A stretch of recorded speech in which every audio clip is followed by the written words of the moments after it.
Study IQ IAS, आपका सिलेक्शन हमारा मिशन। Hello, good afternoon everyone. कैसे हैं आप सभी? I hope you all are doing good और आप सभी की प्रिपरेशन भी अच्छे से चल रही होगी। और अभी रिसेंटली प्रीलिम्स भी आने वाला है जिन बच्चों ने 2026 को टारगेट कर रखा है। So first of all the very very best for your prelims. अच्छे से तैयारी कीजिए। आज हम वीडियो में बात करेंगे 2027 को जो बच्चे टारगेट कर रहे हैं, जिनका टारगेट है 2027 2028 यूपीएससी, और जिन्होंने सोचा है कि वो एग्रीकल्चर को एज अ ऑप्शनल ले सकते हैं, जिन्होंने, या फिर बहुत सारे बच्चे ऐसे होंगे जिनके मन में अभी बहुत डाउट होंगे कि क्या एग्रीकल्चर ऑप्शनल लेना हमारे लिए वर्थ इट रहेगा। मेरी तो ग्रेजुएशन मास्टर्स किसी और सब्जेक्ट में, क्या मैं इससे कॉप अप कर पाऊंगा? क्या मैं इसका सिलेबस कंप्लीट कर पाऊंगा? या मेरे समझ में भी कुछ आएगा या नहीं? क्या एग्रीकल्चर ऑप्शनल स्कोरिंग है? और अगर मैंने एग्रीकल्चर ऑप्शनल ले भी लिया तो क्या ये मुझे अदर एग्जाम्स में हेल्प करेगा?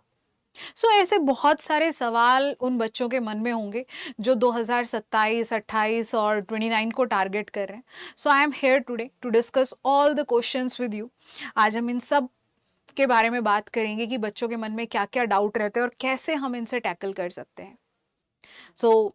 Welcome to study IQ optional, myself Monika.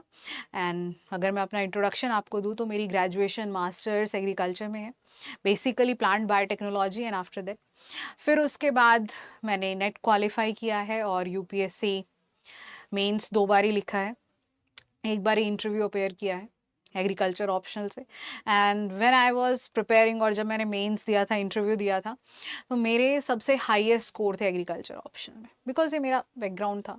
ठीक है, so this is a brief intro about my self. और भी बहुत सारी चीज़ें हैं कि मेरी रिसर्च जो है एग्रीकल्चर में, and that was selected as a best thesis for in your ICR। उन सब चीज़ों पर अभी हम नहीं जाते हैं। मैं I have given my brief introduction to all of you. आज हम बात करते हैं एग्रीकल्चर ऑप्शनल के, जो आपके मन में जो डाउट है उनके ऊपर। सबसे पहले हम देखते हैं, बहुत बच्चों को ये रहता है कि एग्रीकल्चर ऑप्शनल जो है वो कौन ले सकता है, किन के लिए ये बेस्ट है। देखो, सबसे पहले हम ऑप्शनल की बात करते हैं कि ऑप्शनल सिलेक्शन क्यों मैटर करता है। Why does your optional matters to you?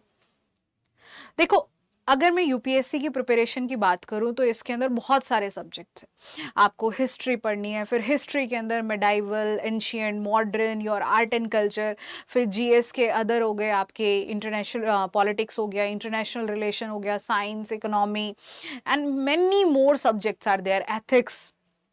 ठीक है, तो वहीं पर एक ऑप्शनल ऐसा सब्जेक्ट है जो आपके प्रीलिम्स में नहीं आता है, बट ये आपके मेंस में आता है। और ये जो सब्जेक्ट है आपका 500 मार्क्स कंट्रीब्यूट करता है, क्योंकि इसमें 2 पेपर होते हैं, पेपर 1 और पेपर 2।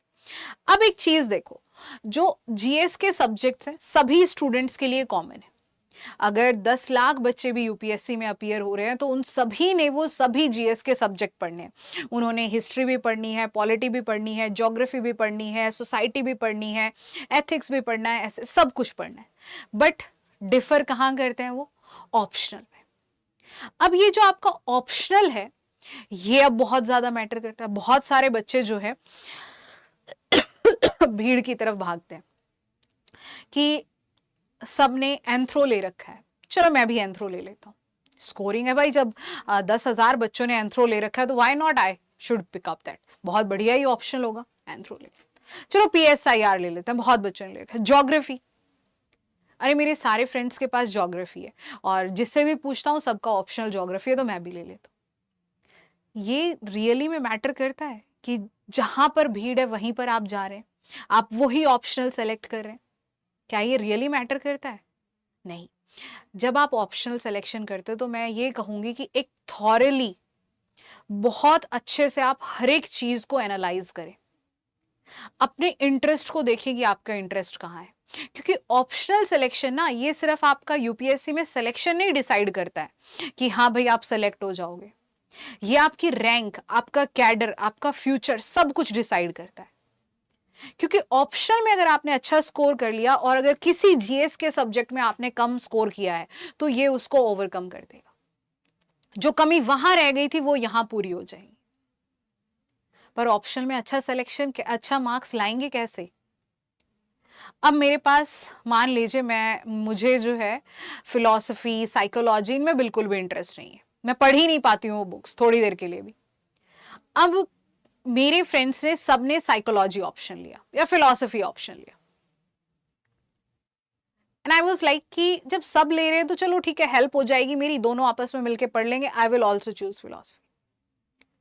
अब यूपीएससी की जर्नी जो है आपकी कोई 5-6 महीने की जर्नी तो है नहीं, या 1 साल की भी मैं नहीं कहूँगी, क्योंकि बहुत बच्चे ऐसे लाइक 1% स्टूडेंट ऐसे होते हैं जो फर्स्ट अटेम्प्ट के अंदर सेलेक्ट होते हैं, और उस फर्स्ट अटेम्प्ट के अंदर भी उनकी 3-4 साल पहले की तैयारी होती है, वो बहुत पहले से तैयारी कर रहे होते हैं। तो ये आपकी कुछ 5-6 महीने की जर्नी तो है नहीं, ये एक लॉन्ग टर्म जर्नी है, एक सस्टेनेबिलिटी चाहिए इसमें। तो मैं ऐसा ऑप्शनल क्यों सेलेक्ट करूं जिसको मुझे पढ़ने में बिल्कुल भी इंटरेस्ट नहीं है?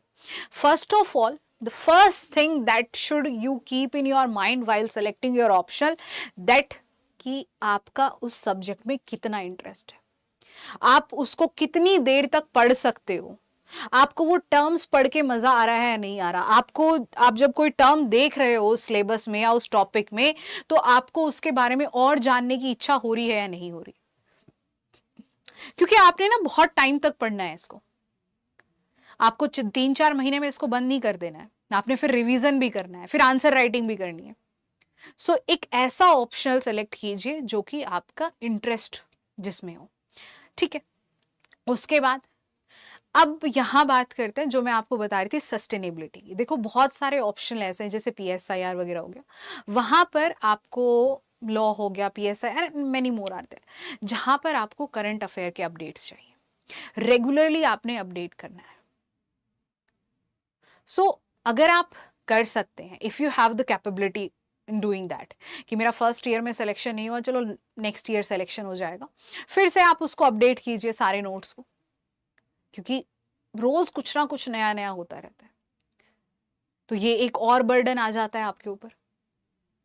तो अब हम बात करते हैं इस बर्डन को हटाने की। तो मुझे एज पर माय ओपिनियन, अगर एग्रीकल्चर ऑप्शन लेना है या कोई ऑप्शनल अगर मुझे सेलेक्ट करना है, तो I will select that optional जो एक बहुत ज्यादा स्टैटिक हो, जिसके अंदर मुझे इंटरेस्ट हो, और जिसे मैं लॉन्ग टर्म तक फॉलो कर सकूं। और सिर्फ इंटरेस्ट की बात नहीं है, जो एक स्कोरिंग पोटेंशियल रखता हो। तो ये सब चीजें आती हैं आपकी एग्रीकल्चर ऑप्शन में। अब एग्रीकल्चर ऑप्शन एक बहुत ही ज्यादा स्टैटिक सब्जेक्ट है, ये कंप्लीटली साइंस बेस्ड सब्जेक्ट है। बहुत बच्चों को लगता है कि एग्रीकल्चर है जेनरिक होगा, नहीं, ये कंप्लीटली साइंस बेस्ड सब्जेक्ट है। और ये एक ऐसा सब्जेक्ट है जिसमें सिर्फ आपने साइंस नहीं पढ़नी है, इसके अंदर बहुत सारी चीजों की इंप्लीमेंटेशन होती है, बहुत सारी चीजों की एप्लीकेशन। जैसे इसमें आप केमिस्ट्री भी पढ़ेंगे, इसमें आप बायोलॉजी भी पढ़ेंगे, इसमें आप इंजीनियरिंग भी पढ़ेंगे, इसमें आप इकोनॉमिक्स भी पढ़ेंगे, इसमें आप सोसाइटी भी पढ़ेंगे, मार्केटिंग, बिजनेस मैनेजमेंट, वो भी आपको इसमें पढ़ना है। तो मतलब एक इतना वास्ट एरिया हो जाता है कि आप इसमें कभी बोर ही नहीं होगी। 2 चैप्टर्स आपके बायो से रिलेटेड आएंगे, तो 2 चैप्टर आपके इकोनॉमिक्स से रिलेटेड आ जाएंगे, फिर 1 चैप्टर आपका एनवायरमेंट से रिलेटेड आ जाएगा। तो एक ऐसा ऑप्शन है। उसके बाद इसमें स्कोरिंग पोटेंशियल बहुत ज्यादा है, क्योंकि यहाँ पे ना वेग आंसर्स देने के चांसेस बहुत कम हो जाते हैं।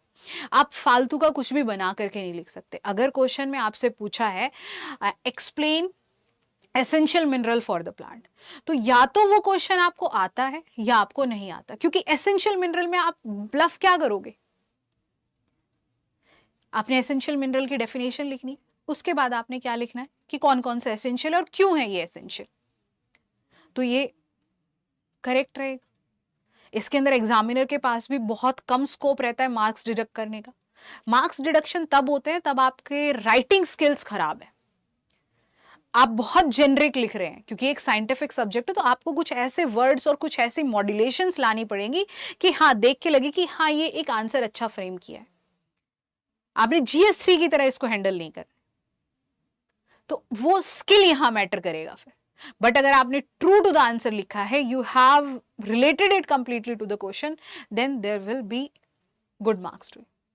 ये बहुत ज्यादा स्कोरिंग पोटेंशियल है, साथ के साथ साइंटिफिक सब्जेक्ट है, तो यहाँ पे आपको स्कोप मिल जाता है डायग्राम्स बनाने का। आप हर एक चीज को इसके अंदर हर एक चीज को आप डायग्राम से दिखा सकते हैं, शो कर सकते हो। अगर आप मेरा कोर्स भी ज्वाइन करेंगे तो यू विल सी मी कि मैं एक छोटी से छोटी चीज को डायग्राम से रिलेट करके दिखा सकती हूँ, and I will teach in that way as well. एक बहुत छोटी सी भी चीज में अगर समझा रही तो I will draw the diagram. तो इससे क्या है, बच्चे के माइंड में भी वो डायग्राम ड्राइंग की एबिलिटी आ जाती है कि मुझे भी इसी तरीके से डायग्राम ड्रॉ करनी। और वो फ्री हैंड, ऐसा नहीं है कि आपने उन डायग्राम्स की प्रैक्टिस करनी, नहीं, वो फ्री हैंड आएंगे जब आप डेफिनेशंस, उनके प्रिंसिपल्स, उनकी जो इंपॉर्टेंस है उन सब चीजों को अच्छे से पढ़ेंगे तो वो फ्री हैंड आपके आएंगे। तो आपने उस पर अगर आप ध्यान देते तो और ज्यादा स्कोरिंग पोटेंशियल हो जाता है। शॉर्ट है एंड स्टैटिक है, ठीक है, बहुत ज्यादा इसमें चेंज नहीं होने वाला है सिलेबस में, और होगा भी नहीं। अगर यूपीएससी इसका सिलेबस भी चेंज कर दे तो भी एग्रीकल्चर के प्रिंसिपल, प्रैक्टिसेस सब कुछ सेम रहेंगी, डेफिनेशन सेम रहेंगी। या तो वो कट शॉर्ट कर सकती है सिलेबस, कुछ चैप्टर को काट सकती है, कुछ चैप्टर ऐड ऑन कर सकती है, बट जो बेसिस है वो बेसिस ही रहेगा। और दूसरी बात, ये एक ऐसा ऑप्शनल है कि अगर आपने इसको आज प्रिपेयर कर लिया, अगर आप 2027 के लिए टारगेट कर रहे हैं या आप 2028 के लिए टारगेट कर रहे हैं, तो जस्ट इमेजिन कि आपने आज इसको प्रिपेयर किया और आप इसको 6 महीने में कंप्लीट कर देते हैं बहुत आसानी से। अगर आप डेडिकेटेडली पढ़ेंगे तो आप 5 से 6 महीने में इसका सिलेबस कंप्लीट कर देंगे विद रिवीजन, ये मेरी गारंटी है। आपने जस्ट इमेजिन मई से स्टार्ट किया, नवंबर दिसंबर में आपने अपना सिलेबस खत्म कर दिया। अब आप क्या करेंगे, अब आप अपना जीएस पे फोकस कीजिए, बस इसको रिवाइज करना है, पीवाईक्यू सॉल्व करने हैं। अब आप इसको कभी भी उठाइए, आपने इसके बेसिक्स पे नहीं जाना है क्योंकि आपने इसको बहुत अच्छे से समझा है, बहुत अच्छे से पढ़ा है। उसके बाद इसके रिसोर्सेज, रेफरेंसेस बुक। अब बहुत सारे अदर ऑप्शनल सब्जेक्ट जो है या अदर सब्जेक्ट्स में कहूंगी, वेरियस बुक प्रेजेंट है मार्केट में, भंडार है बुक्स का। एक सब्जेक्ट की बुक लेने जाइए, आपको 10 राइटर दिख जाएंगे और आप कंफ्यूज हो जाएंगे कौन सी बेटर है। यहां पे ऐसा नहीं है, बहुत स्टैटिक, बहुत रेफरेंसेस बुक है, कुछ एक राइटर्स की ही आपने फॉलो करनी है, इसके अलावा नहीं करनी है, इतनी अवेलेबिलिटी भी नहीं।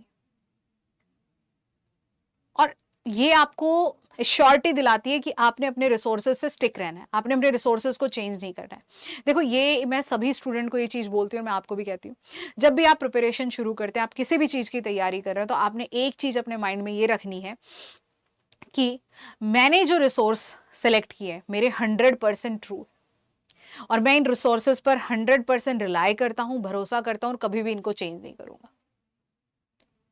ये होना चाहिए जब भी आप कोई भी सब्जेक्ट पढ़ रहे हैं, किसी भी रिसोर्स को आप चूज कर रहे हैं, तो या आप उस रिसोर्स को चुनने में चाहे 20 दिन लगा दीजिए, इंटेलिजेंटली चूज कीजिए, बट जब आपने उसको चूज कर लिया है, अब आप उस पर पूरा भरोसा कीजिए कि ये रिसोर्स आपका साथ नहीं छोड़ेगा। ऐसा आपने नहीं करना है कि कल 2 क्वेश्चन एक बुक से आ गए तो आपने उस रिसोर्स को चेंज कर लिया और आप वो बुक पढ़ने लग गए, चाहे बाकी के फिर 98 क्वेश्चंस आपकी ही बुक से आए हो। ऐसा नहीं करना है। तो यहां पर ये चीज भी आपके पास आ जाती है कि आपके पास स्कोप है, आपके पास अच्छे रेफरेंसेस चूज करने का स्कोप है, क्योंकि मार्केट में लिमिटेड अवेलेबिलिटी है, आप भटकेंगे नहीं यहाँ पे। तो देखो, ऑप्शनल जो है, एग्रीकल्चर ऑप्शनल जो है, यहाँ पे जैसा कि मैंने बताया, साइंटिफिक है, टेक्निकल है, short and easy to understand है, स्टैटिक है, कुछ करंट अफेयर से अपडेट नहीं करना है। यहाँ पे अगर स्कीम से क्वेश्चन कभी नहीं आते, इकोनॉमिक्स में भी क्वेश्चन आएंगे तो कुछ बहुत ब्रीफ एग्जांपल्स आप ऐड कर सकते हैं, रेस्ट नहीं लिखना है। आपने टेक्निकल आंसर्स वहां देने हैं, और वेरियस सब्जेक्ट की इंप्लीकेशन है। और इसके साथ साथ सबसे खास बात मैं बताती हूँ एग्रीकल्चर ऑप्शनल की, कि ये आपको अदर एग्जाम्स की प्रिपरेशन में भी हेल्प करता है। अब वो एग्जाम कौन से, अगर आप सीएससी के साथ साथ फॉरेस्ट सर्विसेज भी देना चाहते हैं तो वहां पे आपको 2 ऑप्शनल सेलेक्ट करने पड़ते हैं। तो बहुत बच्चे ऐसे होते हैं कि वहां पर वो एग्रीकल्चर ऑप्शनल सेलेक्ट करते हैं क्योंकि एक बहुत ईजी है और अदर सब्जेक्ट से रिलेट कर जाता है जो वहां पर प्रेजेंट रहते हैं फॉरेस्ट सर्विसेज में। इसके साथ साथ नाबार्ड ग्रेडिंग, नाबार्ड अगेन एक ऐसा एग्जाम है जहाँ पर आपको ऑफिसर लेवल की पोस्ट मिलती है, और वो एग्जाम कंप्लीटली आपका रिवॉल्व करता है एग्रीकल्चर की तरफ। एग्रीकल्चर और इकोनॉमिक्स दोनों के दोनों आपको यहाँ यूपीएससी में पढ़ने। 40 मार्क्स का एग्रीकल्चर और इकोनॉमिक्स आता है, रेस्ट आपका वहां पे जो है क्वालिफाइंग सेक्शन है, चाहे मैथ हो, आपका डिसीजन मेकिंग हो, अदर सब्जेक्ट जो भी है वो सब आपके क्वालिफाइंग नेचर के, सब में आपको 3-3 4-4 मार्क्स लेकर आने। सिर्फ एग्रीकल्चर और इकोनॉमिक्स मैटर करती है, और वो इकोनॉमिक्स भी एग्रीकल्चर रिलेटेड ही आती है। जो गवर्नमेंट की स्कीम्स चल रही हैं एग्रीकल्चर, रूरल डेवलपमेंट, वहीं से वो आती है, तो ये आपको वहां पे हेल्प करता है। साथ के साथ ये आपको हेल्प करेगा पीसीएस एग्जाम में भी, क्योंकि अभी भी बहुत सारे पीसीएस ऐसे हैं जहां पर अभी एग्रीकल्चर ऑप्शनल है, और भी बहुत सारे अदर पोस्ट के एग्जाम निकलते हैं जहां पर एग्रीकल्चर एक बहुत इंपॉर्टेंट सब्जेक्ट का रोल प्ले करता है, बहुत सारे एग्जाम में कंपलसरी होता है, तो ये वहां पर भी आपकी हेल्प करेगा। मतलब टॉप लेवल की जितने भी एग्जाम्स है वहां पर आपका एग्रीकल्चर ऑप्शनल आता है। और इसका सिलेबस ऐसा है, आप किसी भी एग्जाम का उठा करके देखिए, आप नाबार्ड का उठाएंगे, यूपीएससी का पेपर 1 का सिलेबस और नाबार्ड का सिलेबस एग्रीकल्चर का सेम है, सिर्फ वहां पे एक एडिशनल यूनिट आ जाती है एनिमल हस्बेंड्री। आप पीसीएस का देखिए, फॉरेस्ट सर्विसेज का देखिए, आप किसी का भी सिलेबस देखिए, सिमिलर सिलेबस है आपका। तो मतलब एक एग्जाम की आप तैयारी कर रहे हैं, एक ऑप्शन आप ले रहे हैं, तो आप इतने सारे अदर एग्जाम को टारगेट कर रहे हैं। वहीं पर आप अगर अदर ऑप्शन लेते हैं तो फिर ये आपको स्कोप नहीं मिलता है। इसके साथ साथ अब बच्चों के मन में ये डाउट रहता है, ये तो चलो मैंने इसके बेनिफिट्स बता दिए, अब बच्चों के मन में ये डाउट रहता है कि मेरा तो बैकग्राउंड एग्रीकल्चर है ही नहीं, मेरा तो साइंस बैकग्राउंड है ही नहीं, तो क्या मैं एग्रीकल्चर ऑप्शन ले सकता हूं? देखो, अगर आपको इंटरेस्ट है, अगर आप साइंस पढ़ सकते हैं, थोड़ी भी साइंस अगर आप पढ़ सकते हैं, तो आप एग्रीकल्चर ऑप्शनल डेफिनेटली ले सकते हैं। इसमें ऐसा कुछ नहीं है कि जिसके पास बायो थी या जिसने आपका ग्रेजुएशन किया है एग्रीकल्चर में, मास्टर्स किया है, ये ऑप्शनल वही बच्चे ले सकते हैं, नहीं। आप बहुत सारे टॉपर्स को देखेंगे, जैसे 2023 में सुमन यादव थी, उनके जो मार्क्स थे एग्रीकल्चर बैकग्राउंड के बच्चों से भी ज्यादा थे। One of the highest scoring marks she have secured, one of the topper she. और एग्रीकल्चर ऑप्शन से मोस्टली टॉपर्स जो आते हैं, कोई इंजीनियरिंग बैकग्राउंड से हैं, कोई कॉमर्स बैकग्राउंड से, कोई आर्ट्स बैकग्राउंड से। एग्रीकल्चर बैकग्राउंड वाले पीछे रह जाते हैं बल्कि। तो यहां पर आपने टॉपिक को कितने अच्छे से, यहां पर अगर आपको एक बार कंसेप्चुअल क्लैरिटी हो गई ना, आप वो आंसर कैसे भी मॉडिफाई कर सकते हैं, आप उस आंसर को कैसे भी लिख सकते हैं। कंसेप्चुअल क्लैरिटी, डेडिकेशन और रिवीजन, ये चीजें यहां मैटर करती है। और आपके आंसर राइटिंग स्किल की, आप कितने बढ़िया से आंसर को मॉड्यूलेट कर सकते हैं, कैसे आप उनको डायग्राम से रिलेट कर सकते हैं, तो ये चीजें यहां बहुत मैटर करती है। तो एग्रीकल्चर ऑप्शनल है, इसमें डरने की कोई बात नहीं है कि मेरे पास एग्रीकल्चर नहीं था तो मैं इसको नहीं चूज कर सकता हूं। एनीवन कैन चूज इट, कोई भी इसको ले सकता है, ठीक है। आर्ट्स हो आपके पास तो भी आप ले सकते हो, आपके पास कॉमर्स है, आपके पास साइंस थी, बायो थी, इंजीनियरिंग थी, कोई भी सब्जेक्ट हो, डजंट मैटर, बस आपको थोड़ा सा साइंस पढ़ने में इंटरेस्ट आना चाहिए, दैट्स इट।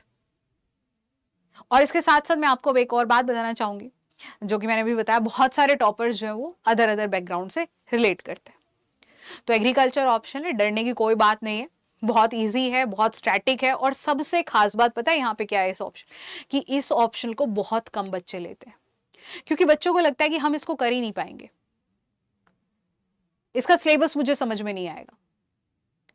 तो यहां पर जो वो भीड़ है वो बहुत लिमिटेड है, जहां आप, क्योंकि एक चीज ये समझिए, जो बच्चा मेंस लिख रहा है ना, वो हाईली टैलेंटेड बच्चा है, उसने सारे सब्जेक्ट पढ़े। आपको अब आंसर राइटिंग स्किल्स के अंदर कंपीट करना है, आपको नॉलेज से कंपीट नहीं करना है, आपको अपने स्किल्स से कंपीट करना है। तो जहां पर 10,000 बच्चे एक ऑप्शन लिख रहे हैं और सब अपने स्किल्स पर काम करके आए, तो मार्क्स डिडक्शन होगा ही होगा। जहां पर सिर्फ 100 बच्चे ऑप्शनल के साथ कंपीट कर रहे हैं अपने राइटिंग स्किल्स पर एग्रीकल्चर के अंदर, तो वहां पर आपके स्कोरिंग पोटेंशियल बहुत ज्यादा बढ़ जाता है, वहां पर आपके चांसेस ऑफ सिलेक्शन बहुत ज्यादा बढ़ जाते हैं। और इसके अंदर हाई सिलेक्शन रेशियो है, मोर देन 10%, तो इतना ज्यादा इसमें सिलेक्शन परसेंटेज है। तो ये एक ऐसा ऑप्शनल है जिसके बहुत सारे बेनिफिट्स है, अदर एग्जाम्स में भी आपको हेल्प करेगा। ये आपका एनवायरनमेंट जो आप पढ़ते हैं वहाँ पे भी आपको हेल्प करेगा। ये साथ के साथ सोसाइटी और इकोनॉमिक्स में जब आप पढ़ते हैं वहाँ पर भी हेल्प करेगा। ये GS3 के अंदर जो आप इकोनॉमिक्स पढ़े, सॉरी एग्रीकल्चर पढ़ते हैं, वहाँ पर भी आपको हेल्प करेगा। प्रीलिम्स के अंदर अगर आप पिछले कुछ 4-5 सालों का पेपर देखेंगे तो हर साल 5 से 6 क्वेश्चन एग्रीकल्चर सेक्शन से आते ही आते हैं, तो ये आपको वहाँ भी हेल्प करेगा। तो एक ऑप्शनल के इतने सारे मल्टीपल बेनिफिट है, एंड अगर मैं होती तो I would never have ignored that. और मेरे यही रीजन थे कि मैंने एग्रीकल्चर ऑप्शन लिया, कि मैं क्यों एक ऐसा ऑप्शनल पढूं। जैसे मान लीजिए आप साइंस बैकग्राउंड से हैं, आप लाइफ साइंसेज है, बायोलॉजी है, एनीथिंग एल्स, अब आप एक ऐसा ऑप्शन ले लेते हैं, जैसे पॉलिटी ले लिया आपने, PSIR ले लिया, पब, तो आपके पास क्या हुआ, एक एडिशनल सब्जेक्ट ऐड हो गया पढ़ने के लिए जिसमें आपको कोई नॉलेज नहीं थी, और अब आपने उसको करंट अफेयर से भी अपडेट करना है। तो why would I add upon an extra burden of current affair and all these things, जिसकी मुझे कोई नॉलेज ही नहीं, जिसमें मुझे इंटरेस्ट ही नहीं है। पहले तो आपको इंटरेस्ट बनाने में लग जाएंगे उसमें 3-4 महीने, तो वो करना ही नहीं है। एक ऐसा ऑप्शन लो जिसमें आपको इंटरेस्ट हो, करंट अफेयर से आपको अपडेट नहीं करना पड़े बार बार, और जिसको पढ़ने में इंटरेस्ट आए, और एक बार सिलेबस करके खत्म करके रख दिया, क्योंकि इतना टाइम होता नहीं है यूपीएससी में, आपके पास बहुत सब्जेक्ट्स है पढ़ने के लिए। बार बार एक पे लगे रहोगे तो दूसरे सब्जेक्ट्स कब पढ़ोगे। तो एक बार प्रिपेयर करके रख दिया, अब मैं बस इसका रिवीजन कर लूंगा 2-3 महीने में एक बार। और रिवीजन भी क्या करना है, PYQs ब्रेनस्टॉर्म करो, PYQs सॉल्व करो, 2 दिन बैठ के PYQ सॉल्व कर लो, सारा का सारा सिलेबस रिवाइज हो जाएगा। और एग्रीकल्चर ऑप्शनल की एक खास बात मैं बताती हूँ यहाँ पे, पहले एक बार हम जो है पैटर्न देख लेते हैं, फिर हम सिलेबस पर डिस्कस करेंगे। तो देखो, एग्रीकल्चर ऑप्शनल या कोई भी ऑप्शनल यूपीएससी में अगर आप देखें तो यहां पर आपके 2 पेपर होते हैं, पेपर 1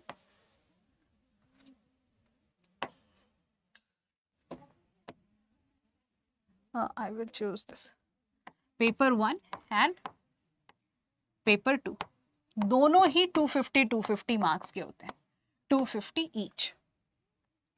पेपर 1 मॉर्निंग में होता है, पेपर 2 इवनिंग सेशन में होता है, एक ही दिन दोनों पेपर होते हैं।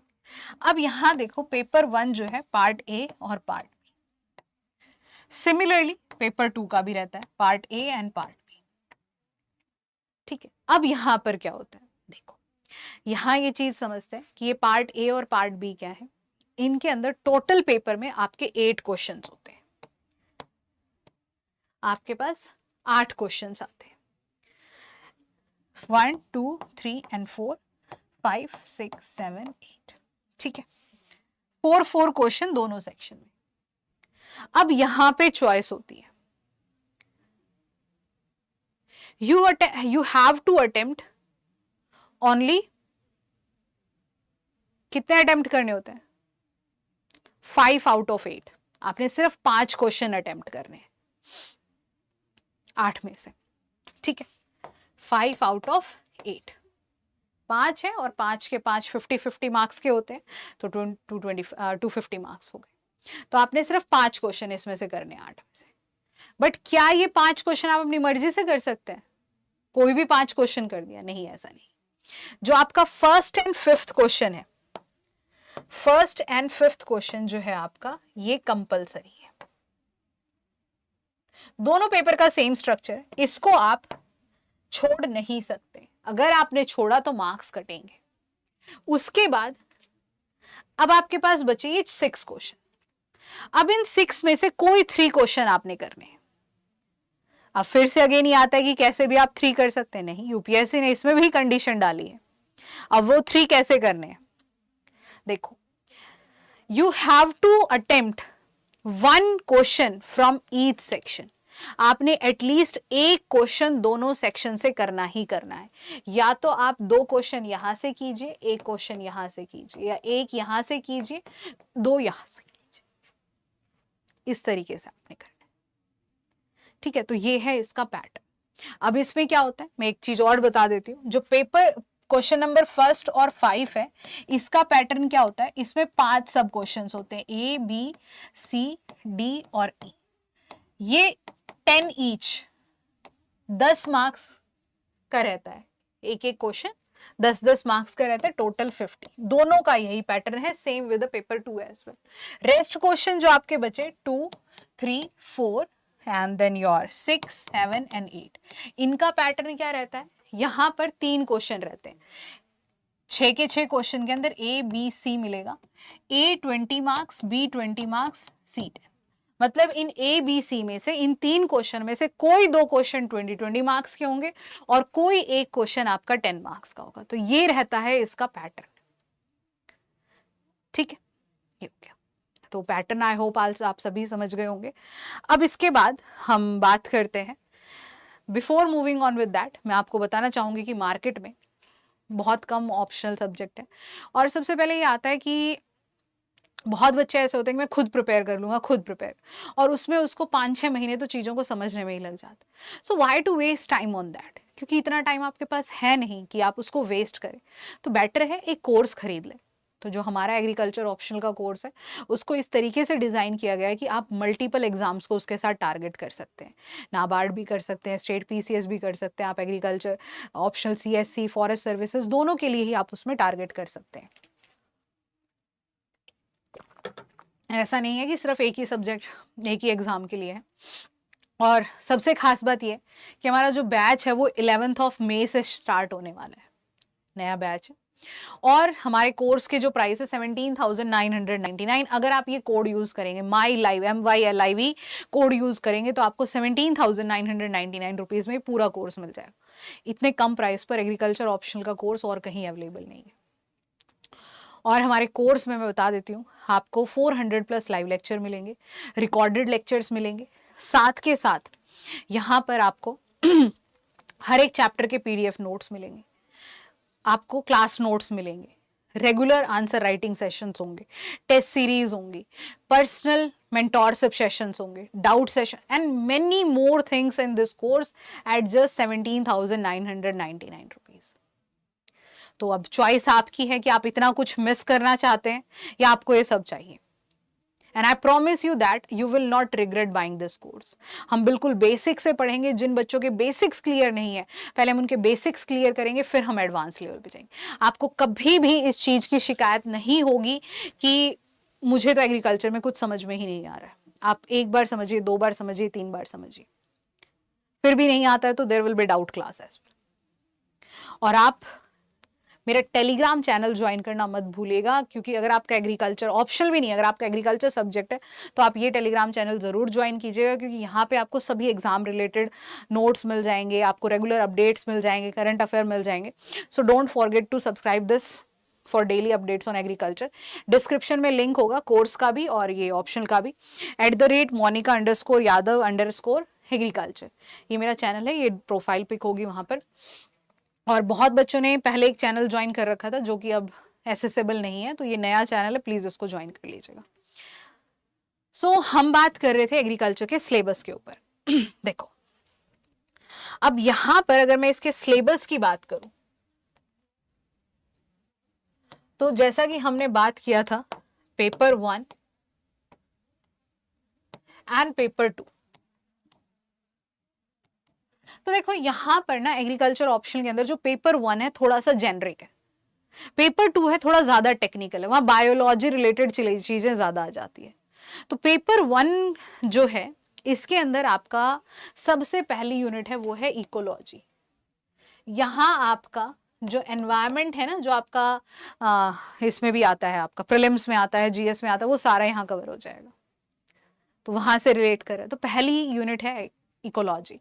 उसके बाद है आपकी एग्रोनॉमी, ठीक है, एग्रोनॉमी हो गया। फिर है तुम्हारा फॉरेस्ट्री, वीड साइंस, ठीक है, फॉरेस्ट्री हो गया, वीड साइंस हो गया। इसके बाद तुम्हारा आ जाता है सॉइल साइंस। फिर है, मैं यही लिख देती हूँ, इसके बाद जो नेक्स्ट यूनिट है सॉइल एंड वाटर कंजर्वेशन, ठीक है। इसके बाद जो नेक्स्ट यूनिट है agriculture extension, and then agri economics and farm management, जिसमें बिजनेस मैनेजमेंट वाली चीजें आ जाएंगी। तो ये है आपका पेपर 1 का सिलेबस, बहुत जेनरिक है। ये पूरा सिलेबस आपका नाबार्ड में है और आपका पूरा का पूरा सेम सिलेबस है आपका GS 3 का। तो ये आपको वहां हेल्प करेगा। ठीक है, अब क्या है इसके बाद जो है आपका नेक्स्ट मैं बताऊंगी आपको। ये हो गया पेपर 1 का। अब इसके बाद है आपका पेपर 2। पेपर 2 में क्या आता है, देखो ये थोड़ा सा टेक्निकल है, थोड़ा टेक्निकल सब्जेक्ट आ जाता है ये। अब यहां पे क्या है, पहला है सेल बायोलॉजी एंड जेनेटिक्स। दूसरी यूनिट है आपकी इसके अंदर प्लांट ब्रीडिंग, फिर है प्लांट फिजियोलॉजी, उसके बाद है हॉर्टिकल्चर,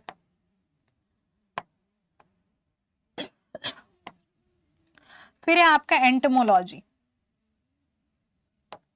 ठीक है, horticulture, entomology, plant physiology and your last जो है फूड सिक्योरिटी। ठीक है, ये यूनिट्स है सेल बायोलॉजी के अंदर कि बेसिस ऑफ लाइफ क्या है, सेल क्या है, सेल के कितने तरीके की होती है। ठीक है, वो सब पढ़ना है। जेनेटिक्स, हेरिडिटरी कैरेक्टर कैसे ट्रांसफर होते हैं। प्लांट ब्रीडिंग जो आजकल आप पढ़ते हैं ना, ड्रॉट रेजिस्टेंट वेराइटी है, हीट रेजिस्टेंट वेराइटी, तो उन सबको कैसे डेवलप किया, what is the science behind that. Plant physiology, plant respiration कैसे कर रहा है, फोटोसिंथेसिस कैसे कर रहा है, प्लांट के अंदर जो पिगमेंट्स है उसके पीछे की साइंस क्या है। ठीक है, ये हो गया यहाँ पे। उसके बाद आपका एंटोमोलॉजी कि प्लांट के अंदर अगर कोई डिजीज है आपकी, तो वो डिजीज कैसे ट्रीट की जा सकती है और वो डिजीज किस वजह से हो रही है। ठीक है, वो हो गया उसके अंदर। फिर लास्ट में आ जाता है आपका फूड सिक्योरिटी कि किस तरीके से आपने फूड सिक्योरिटी मेंटेन करनी, क्योंकि हमारी जो ग्रोइंग पॉपुलेशन है, हमारी फूड की नीड उसके लिए कितनी है, क्या हमारे पास कमी है या ज्यादा है। ठीक है, तो वो सब आ जाएगा। डेफिशिएंसी डिजीज क्या है, तो वो सब चीजें आपके यहां पर रहेंगी। प्लांट में मैम कैसे स्पेसिफिकेशंस आते हैं, आई डिडंट अंडरस्टैंड, मैं समझी नहीं। कौन से प्लांट में, प्लांट फिजियोलॉजी में?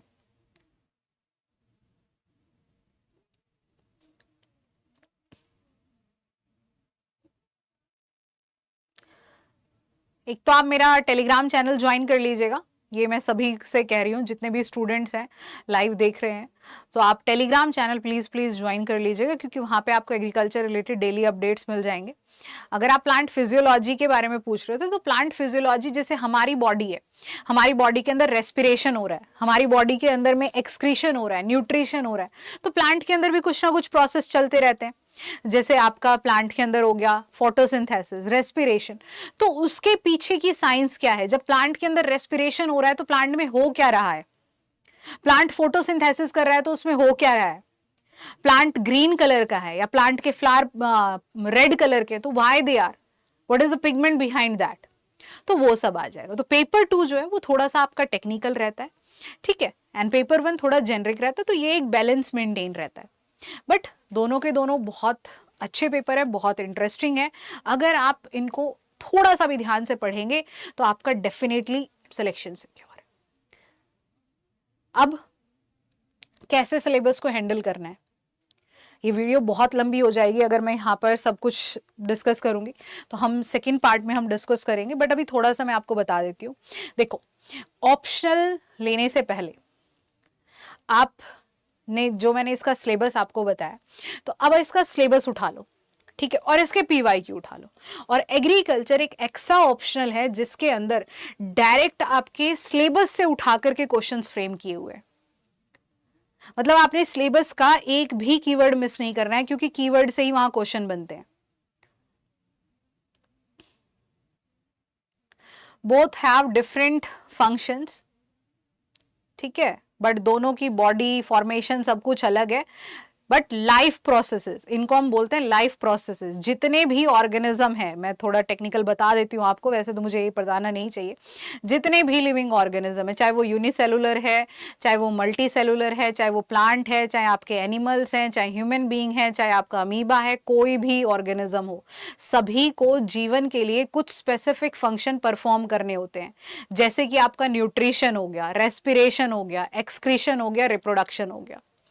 अगर ये फंक्शंस एक लिविंग ऑर्गेनिज्म परफॉर्म नहीं करेगा तो कभी भी वो सरवाइव नहीं कर सकता। तो ये सब में सेम रहते हैं, बट डिफरेंसेस आर देयर कि वो कैसे कर रहे हैं। ठीक है, so I was talking about that. तो अभी आप डिस्ट्रैक्ट मत कीजिए टॉपिक से, let come to the topic. सो मैं आपको समझा रही थी कि इसका सिलेबस जो है, अगर आप देखेंगे और PYQs से मैच करेंगे तो आप पाएंगे कि वहां पे जो कीवर्ड्स है वहीं से क्वेश्चन फ्रेम हो रहे हैं। लाइक शॉर्ट ड्यूरेशन वेराइटी या क्लाइमेट चेंज का क्या इंपैक्ट है प्रोडक्शन पे। पिछले 3 से 4 सालों में ये कीवर्ड में दिया हुआ है, ये आपके सिलेबस में मेंशन है। पिछले 3 से 4 सालों में हर साल ये क्वेश्चन आया है कि क्रॉप प्रोडक्शन के ऊपर क्लाइमेट चेंज का क्या इंपैक्ट है। लैंग्वेज डिफरेंट रहती है क्वेश्चन की, but the answer is same. और PYQs हाईली रिपीट होते हैं, बहुत रिपीट होते हैं, क्योंकि स्टैटिक सब्जेक्ट है। नए क्वेश्चंस आप कहां से फ्रेम करोगे, वहीं से आपको लाना है, वहीं से आप मॉडिफिकेशन करेंगे। तो इतने सारे एडवांटेज एक सिंगल ऑप्शनल सब्जेक्ट में आपको कहीं नहीं मिलेंगे। तो फिर भी अगर आप नहीं फ्रेम कर सकते, नहीं आप ले सकते एग्रीकल्चर ऑप्शनल, देन ये हम जो PYQs है ये हम डिस्कस करेंगे नेक्स्ट वीडियो में। ठीक है, आप इसके लिए सिलेबस उठा लीजिए, PYQs देख लीजिए, आपको मिल जाएंगे। जैसे मैंने अभी आपको एग्जांपल दिया क्रॉप का, एसेंशियल न्यूट्रिएंट्स का। ठीक है, कि एसेंशियल न्यूट्रिएंट का क्या रोल है, आपकी वेराइटीज कैसे डिफर करती है, क्लाइमेट चेंज का क्या इंपैक्ट रहता है। ठीक है, हर साल आपको इन पे क्वेश्चंस मिल जाएंगे और हर साल क्वेश्चंस रिपीट होते हैं। ठीक है, PYQs आप उठा लीजिए, सिलेबस उठा लीजिए, पहले आप थॉरली उसको पढ़िए, बहुत अच्छे से उसको देखिए। ठीक है, आप ऑप्शन लीजिए, एंड आई होप कि मैंने आपके मोस्टली सारे के सारे डाउट्स क्लियर कर दिए। अगर फिर भी अगर आपको कोई डाउट हो तो आप कमेंट सेक्शन में अपना डाउट लिख दीजिए, I will definitely reply to that, to your doubt. और कोर्स परचेज करना है आपने तो डिस्क्रिप्शन में आपको लिंक दिया होगा, और साथ के साथ टेलीग्राम चैनल का भी लिंक होगा, आप टेलीग्राम चैनल भी ज्वाइन कर लीजिएगा। और कोर्स को भी अगर आपने परचेज करना है तो 17,999 के अंदर आपको नहीं मिलेगा, तो आप वहां देखिए। ठीक है, वो कोर्स आप ले सकते हैं। मैं नेक्स्ट वीडियो में जब डिस्कस करूंगी तो प्लीज ज्वाइन दैट वीडियो, आपको रिपीटेशन मिल जाएगी। ठीक है, रिपीटेशन डजंट मीन UPSC ऐसे बेवकूफ तो है नहीं कि सेम क्वेश्चन उठा के सेम लैंग्वेज में डाल देगा। लैंग्वेज तो डिफर करनी पड़ेगी ना उसको। एक चीज को आप बहुत तरीके से बता सकते हैं। जैसे एक बार क्वेश्चन में पूछा गया है explain the structure of DNA, और एक बार क्वेश्चन में पूछ लिया explain the Watson and Crick model of DNA।